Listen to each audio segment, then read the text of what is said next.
This was my first time playing Nioh. Hello guys, today we're gonna review a new game that's called Nioh 3. Meaning I haven't played the previous part. I really didn't know what to expect, but I'm really happy I decided to buy this game. Definitely one of the best game I ever played. They really put some effort in making this story, the surroundings, the character design, and even the outfits to get a real traditional Japanese feeling. The missions, the exploring, and the collecting of every item available is so much fun. And it's really nice to see yourself growing strange and skill sought the gameplay. Clearing out areas or camps with enemies or defeating waves of bosses is very thrilling and well designed. A really nice feature for when you're struggling is to summon a visitor or two real people who like to help others. So if you want to some help defeating that hard boss, that might be an option.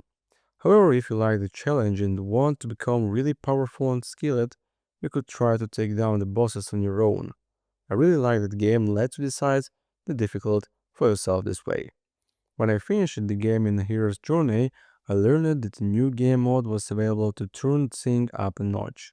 The Shogun's Journey at first it was specially, but I made it very attractive to play the harder game mode as well.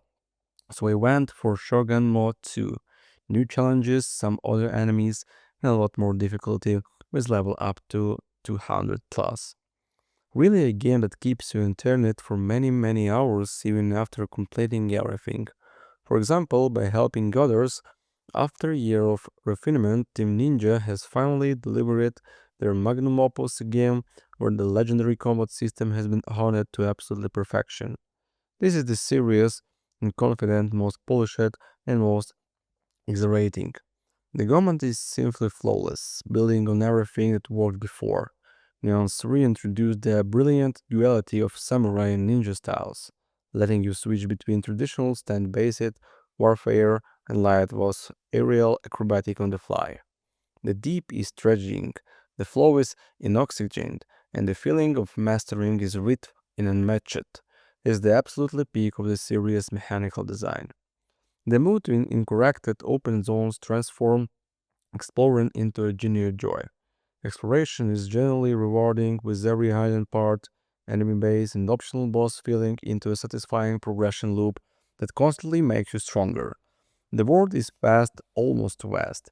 I wouldn't have minded if they trimmed it slightly because the progression system starts to lose its magic halfway thought.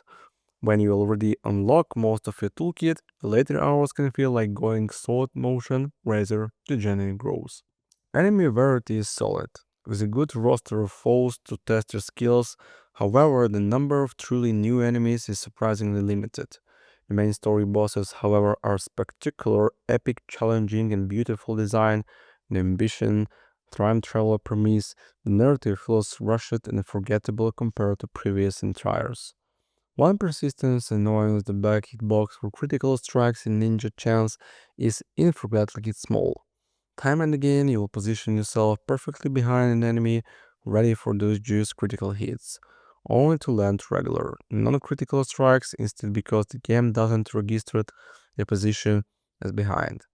The hitbox for what counts as enemy back is absolutely narrow. After much frustration, I discovered a small life hack. Always aim slightly left of the enemy spine. For some reason, that where the game actually recognizes you as being high them. In a game that persists such a finicky mechanics and generally frustrating.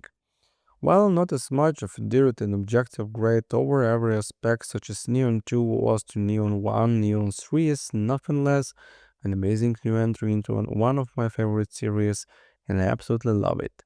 So the story was a bit of disappointment, especially considering how much Neon 2 was surprise. The new core mechanics, here's the split between samurai and ninja style, and I think the signification evolution for the formula. The way ninjas works in this game feels amazing and much better implementation overall compared to how it was before. Ninja style overall has a lot of play and I just really enjoy swapping between the two styles frequently. They complement each other very well. I do, however, dislike how there is a few Viapon and Kusarigama, split staff, hatches, and tonfas which are now exclusive to the ninja style and thought they're still fun to play that way. It's a shame I can no longer play with some of my favorite weapons in the classic Neon playstyle. I'm used it too, and I really fish it. They also had samurai counterparts. Not having any complement new weapon type is a bit of shame too. Even if I'm glad all the oldest new are countered for here. The open zones were a concept that worried me pre-release, but thankfully they actually work amazingly well where and I don't feel designed like a typical open world game.